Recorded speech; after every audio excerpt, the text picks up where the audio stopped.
Hello students, in the last lecture we have seen the types of the software, okay, where there are two types of the software, that is the open source software and closed source software. And based on the utility there are again two types of the software, that is the application software and system softwares. हे points आपण already last lectures मध्ये बघितलेले आहेत. Okay, so let's start the new points from the chapter, that is the operating system for the personal computers. So here is the first operating system which is used for the personal computers. DOS, that is the disk operating system, was the dominant operating system for the microcomputers in 1980s and the early 1990s. For working with the DOS, the user needs to know how to input the commands using the command prompt window.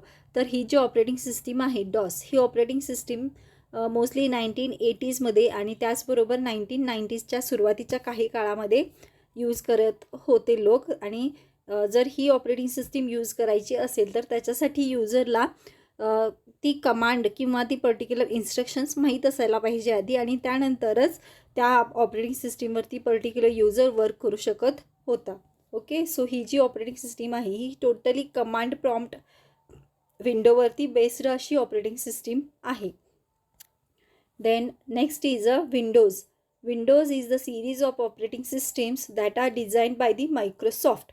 आता ही जी Windows operating system आहे ही particular Microsoft कंपनीने तयार केलेली operating system आहे, आणि ह्याच्याशा बऱ्याच सिरीज आपण विंडोजच्या आत्तापर्यंत बघितला असाल किंवा ऐकला असाल. तर ह्याच्यामध्ये जे फर्स्ट दोन व्हर्जन होते हे 1985 त्याचबरोबर 1987मध्ये इंट्रोड्यूस केले गेले. तुम्ही आता बघत असाल की 1998 असेल, त्याचबरोबर 2000, 2003, 2007, 2010, त्याचबरोबर 2013 हे असे वेगवेगळे विंडोजचे व्हर्जन्स आलेले आहेत. Windows is the most commonly used operating system. आता मार्केटमध्ये तुम्ही कुठंही बघाल किंवा कोणाच्याही प्रत्येकाच्या पी सीवरती किंवा लॅपटॉपवरती तुम्हाला विंडोज ऑपरेटिंग सिस्टीमच इन्स्टॉल केलेली बघायला मिळेल.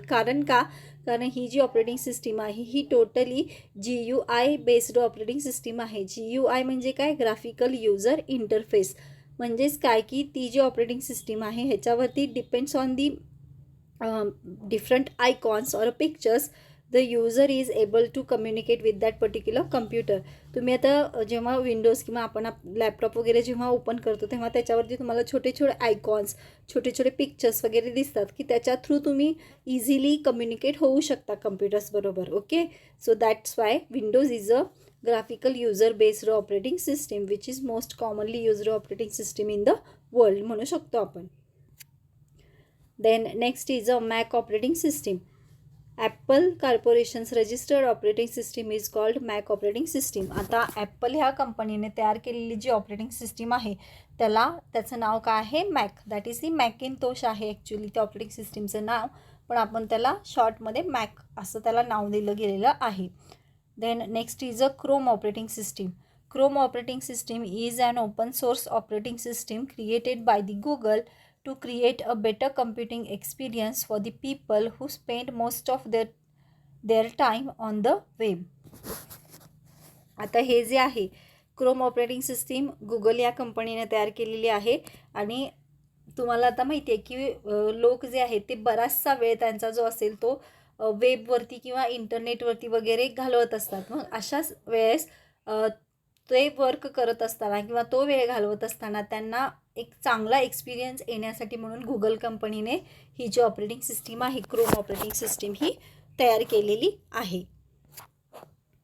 Then next is a Unix. Unix was trademarked in 1969 by a group of AT&T employees at Bell Labs as a multitasking and multi-user computer operating system.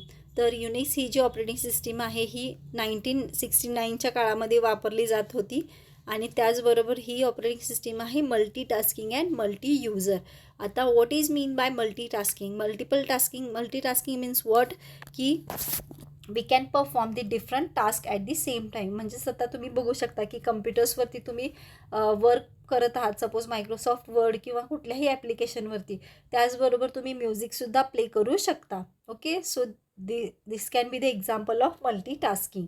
Then next is a multi user. Multi user म्हणजे multiple users at the same time एका operating सिस्टीमवरती work करू शकतात. Then the next operating system is a Linux. Linux is an open source, portable, multi-user operating system, multi-programming operating system. Now we will see one by one. Open source म्हणजेच काय की ती freely available आहे. त्याच्यामध्ये त्याच्या programming कोडमध्ये तुम्ही changes करू शकता आणि मॉडिफिकेशन्स जे काही आहे ते सुद्धा तुम्ही त्याच्यामध्ये अपडेट करू शकता. Then next is a portable. Portable means what? You can that means the operating system is movable from one part or one place to the another one. Portable म्हणजे तुम्ही इझिली ती एका ठिकाणाहून दुसऱ्या ठिकाणी मूव्ह करू शकता, म्हणजेच काय की कॉपी पेस्ट करू शकता. Then next is a multi user. आता मल्टी युजरचं इथं सांगितलेलं आहे बघा. Multiple users can access the system resources like memory, RAM, application, program at the same time. तर तुम्ही सेम टायमिंगला काय करू शकता, त्या मेमरी यूज करू शकता. त्याचबरोबर जे काही ऑपरेटिंग सिस्टीम किंवा जे प्रोग्रॅम्स आहेत किंवा जे ॲप्लिकेशन प्रोग्रॅम्स आहेत तर ते ॲप्लिकेशन प्रोग्रॅम तुम्ही at the same time multiple users access करू शकतात. It is similar to the other operating system such as a Windows and source code is available to the public. तर Linux ही operating system same दुसऱ्या operating सिस्टीमसारखीच आहे आणि ह्या operating सिस्टीमचा कोड जो आहे तो पब्लिकली अवेलेबल असतो. Okay, so these are the operating systems which are use for the personal computers. Then next is a operating systems for the mobile phones. There are many different operating systems for the mobile phones and devices. आता आपण बघू शकतो की प्रत्येकाकडे mobile आहे आणि प्रत्येकाचा mobile हा वेगवेगळ्या कंपनीचा असतो. त्याचबरोबर ज्या त्या कंपनीनुसार त्या पर्टिक्युलर मोबाईलवरती त्यांच्या डिपेंड्स ऑन देअर कंडिशन त्यांचे जे काही ऑपरेटिंग सिस्टीम आहे त्या इन्स्टॉल असतात. ओके, तो त्याच्यातले एक्झाम्पल्स बघूया आपण. अँड्रॉईड, आशा, ब्लॅकबेरी, iOS, विंडोज फोन. तर हे ज्या ऑपरेटिंग सिस्टीम आहे हे त्या depends on the particular companies condition ज्या त्या डिव्हायसेसवरती किंवा मोबाईल फोनवरती इन्स्टॉल असलेल्या आपण बघतो. So first operating system is a Android. Android is a free and open source operating system provided by the Google. It is most popular operating system among all other OS. तर Android ही जी operating system आहे ही free operating system आहे. त्याचबरोबर ही जी operating system आहे ही गुगलनं provide करून दिलेली आहे आणि मोस्टली पॉप्युलर ऑपरेटिंग सिस्टीम आहे अँड्रॉईड. आता आपण बघू शकतो की बऱ्याचशा कंपन्यांच्या फोनवरती अँड्रॉईड ही ऑपरेटिंग सिस्टीमच इन्स्टॉल झालेली असते. मग भलेही त्याचे व्हर्जन्स वेगवेगळे असू शकतात. Then next is a Asha. Asha is used by Nokia phones. This is a closed source operating system. आता आशा ही जी ऑपरेटिंग सिस्टीम होती ही नोकियाच्या फोनवरती इन्स्टॉल केलेली असायची आणि ही क्लोज्ड सोर्स ऑपरेटिंग सिस्टीम आहे. म्हणजे काय की ह्याच्यामध्ये जर काही चेंजेस करायचे असतील तर पर्टिक्युलर त्या ऑपरेटिंग सिस्टीम किंवा त्या पर्टिक्युलर कंपनीचा ओनर्सच फक्त त्याच्यामध्ये चेंजेस करू शकतो. Then next is a BlackBerry. This is a closed source operating system for the smartphone and tablet devices. आता ब्लॅकबेरी ही जी कंपनी होती तर ह्या कंपनीचे जे काही डिव्हायसेस होते तर त्या सगळ्या डिव्हायसेसवरती ब्लॅकबेरी हीच ऑपरेटिंग सिस्टीम त्यांनी इन्स्टॉल केलेली होती आणि त्याच्यामध्ये फक्त तेच चेंजेस करू शकत होते. That's why it is a closed source operating system. Then next is a iOS.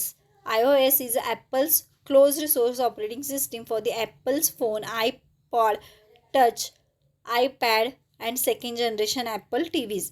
तर ॲपल या कंपनीने त्यांच्या डिव्हायसेससाठी एक सेपरेट अशी ऑपरेटिंग सिस्टीम तयार केली. त्याचं नाव काय आहे? iOS. आणि त्यांच्या सगळ्या डिव्हायसेसवरती तुम्हाला त्यांचीच ऑपरेटिंग सिस्टीम बघायला मिळेल. Then next is a Windows phone. Windows Phone is developed by Microsoft as a closed source operating system for the mobile phone. So विंडोजचे किंवा मायक्रोसॉफ्ट कंपनीचे जे काही डिव्हायसेस आहेत त्या सगळ्या डिव्हायसेसवरती तुम्हाला विंडोज फोन ही ऑपरेटिंग सिस्टीम इन्स्टॉल केलेली बघायला मिळेल. आणि ही ऑब्वियसली आता अशा ज्या काही ऑपरेटिंग सिस्टीम्स आहेत की ज्या पर्टिक्युलर ज्या त्या कंपनीने तयार केलेल्या आहेत तर मोस्टली ॲपल, मायक्रोसॉफ्ट ह्या एक प्रायव्हेट कंपनीज आहेत आणि त्यांनी जी काही ऑपरेटिंग सिस्टीम तयार केलेली आहे ती त्यांनी त्यांच्या प्रत्येक डिव्हाइसवरती तीच ऑपरेटिंग सिस्टीम आपल्याला बघायला मिळेल. Okay, so all these are the operating systems which are use for the mobile phones. समजलं का तुम्हाला? Different operating systems for the personal computer and different operating systems for the mobile phone. हे जे points आहेत हे objective type क्वेश्चनसाठी विचारले जाऊ शकतात. And these 2 points are also very important and also can be ask for the answer the following questions. ह्या क्वेश्चनसाठी सुद्धा ह्या पॉईंट्समधून तुम्हाला एक्झामसाठी क्वेश्चन विचारला जाऊ शकतो. Okay, so we will see the next points in the next lecture. Thank you.